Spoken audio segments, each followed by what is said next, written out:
Praise the Lord. प्रभु यीशु मसीह के नाम में आप सभी को जय मसीह की। स्ट्रॉन्ग टावर चैनल में आप सबों का स्वागत है। प्रियो, वचन में जाने से पहले हम ये समझें कि आज जो धर्म के विषय में चारों ओर लड़ाइयाँ मची हैं, आज हर एक आपस में उलझा है। तेरा धर्म मेरा धर्म, आज देश देश आपस में लड़ रहे हैं। मानव जाति में एक विवाद सा छिड़ा हुआ है। चारों तरफ बहस, लड़ाई, झगड़ा, मार काट। लेकिन कभी हमने ये गौर किए हैं कि हम जिस चीज़ के लिए, जिस शब्द के लिए लड़ रहे हैं, वो आखिर है क्या? अगर हम बाइबल से कुछ अगर पदों को देखें, तो बाइबल धर्म के विषय में क्या कहती है? मत्ती रचित सुसमाचार 6 अध्याय, उसका हम 31, 32 और 33 पद अगर देखेंगे, तो उसमें क्या लिखा है? इसलिए तुम चिंता करके ये ना कहना कि हम क्या खाएंगे, क्या पिएंगे, क्या पहनेंगे, क्योंकि अन्य जाति इन सब वस्तुओं की खोज में रहते हैं, और तुम्हारा पिता ये जानता है कि ये सब तुम वस्तुएं जो है वो तुम्हें चाहिए। इसलिए पहले तुम उसके राज और धर्म की खोज करो, तो ये सब वस्तुएं तुम्हें मिल जाएगी। ये कोई वस्तु तो नहीं है, लेकिन वचन में क्या लिखा है कि पहले तुम राज्य, मीन्स हमने क्या सीखे हैं वचन के द्वारा कि राज जीसस क्राइस्ट है, और धर्म भी जो है वो क्या है? गॉड है, खुदा है, प्रभु यीशु है। क्योंकि इसलिए क्या लिखा है इसमें कि पहले तुम राज और धर्म की खोज करो, तो ये वस्तुएं तुमको मिल जाएगी। कौन सी वस्तुएं? जो संसार की है, जो हमारे लिए बनी है। प्रियो, हमको ये समझना और जानना बहुत ज़रूरी है। खोज करने का मतलब ये नहीं है कि हम घर द्वार, रिश्ते नाते, गांव शहर देश, यहाँ तक कि दुनिया ही छोड़ दें।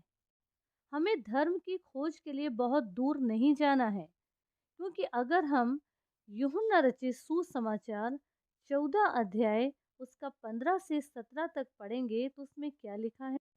15 में लिखा, यदि तुम मुझसे प्रेम रखते हो तो मेरी आज्ञाओं को मानोगे, और मैं पिता से विनती करूंगा और वो तुम्हें एक और सहायक देगा कि वो सर्वदा तुम्हारे साथ रहे, अर्थात सत्य का आत्मा, जिसे संसार ग्रहण नहीं कर सकता, क्योंकि वह न उसे देखता है और न उसे जानता है। तुम उसे जानते हो, क्योंकि वो तुम्हारे साथ रहता है और तुम में होगा। हमको ये समझना है कि हमको सत्य को, धर्म को कहीं दूर जाके नहीं ढूंढना है, वो हमारे अंदर है। हम इधर-उधर जाएँगे तो हमें सिवाय नुकसान के कुछ नहीं, क्योंकि जब तक हम अपने आप को नहीं जानेंगे, नहीं समझेंगे, हम उस धर्म के विषय में नहीं समझ पाएँगे। हमको उसके विषय में जानना है, और धर्म का वासस्थान कहाँ है? स्वर्ग है। कैसे? भजन संहिता 85, उसके कुछ पदों को हम देखेंगे 8 पद से।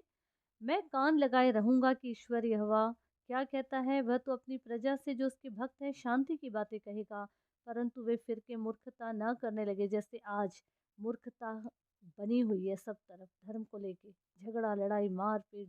निश्चय उसके डरवैयों के उद्धार का समय निकट है, तब हमारे देश में महिमा का निवास होगा। आगे लिखा है, करुणा और सच्चाई आपस में मिल गई हैं, धर्म और मेल ने आपस में चुम्बन किया है। पृथ्वी में से सच्चाई उगती और स्वर्ग से धर्म झुकता है।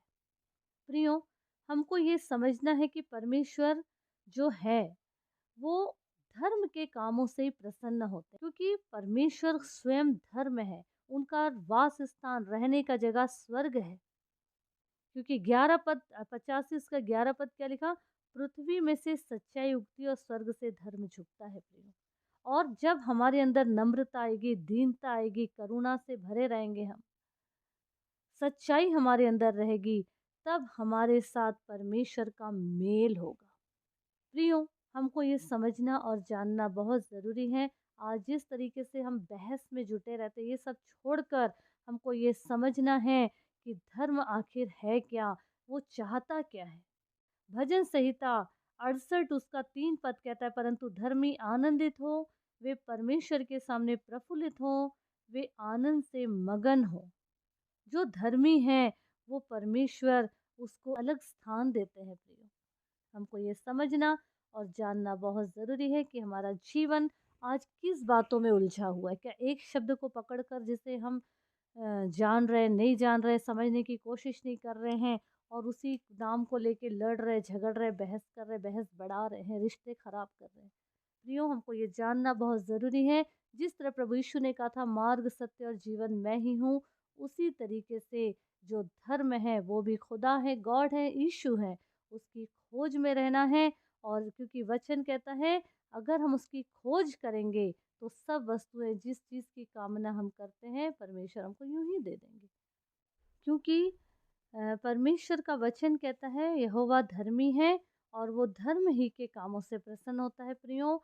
और हम जब तक नम्र और दीन नहीं रहेंगे तब तक प्रभु का काम हमारे जीवन में नहीं होगा, हम कितने भी अपने आप को भला और अच्छा बताएं।